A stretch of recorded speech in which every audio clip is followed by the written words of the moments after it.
The main suspect in an ongoing predial larceny scheme in St. Mary is now in custody. The police held him after hundreds of coconuts allegedly stolen from a farm were found at his home. Water Valley Farm in Rose End, St. Mary produces a wide range of crops.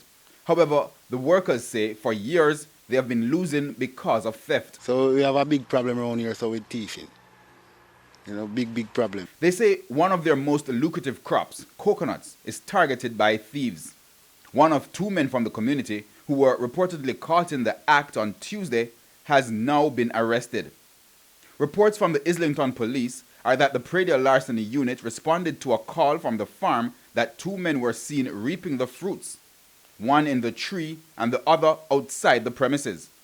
The next virgin I pull off an impression for me like a badness in my use. And I try to show him, say, watch out, man. And we over here work and clean on your place. And he never yet come give you a pound one day. When he said he was calling the police, the thieves reportedly ran. The cops say they went to one of the suspects' home, but again he ran on seeing the police. The cops searched the premises where they found and seized hundreds of coconuts. 630 them recover, but more than that them thief, because every day them thief it. Every day them thief it. On Wednesday, the suspect turned up at the Islington police station insisting that he purchased the coconuts. He was subsequently taken into custody.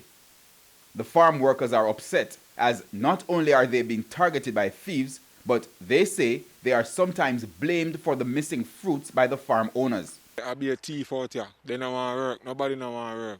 As I put up little sitting, me have little sucker, little something over there, so and then take away every sucker. Every sucker then take away. Then live on the farm like a leech. They can't get that over 50 coconuts we can sell somebody. In light of the suspect's argument, the Islington police say the investigation into this case continues.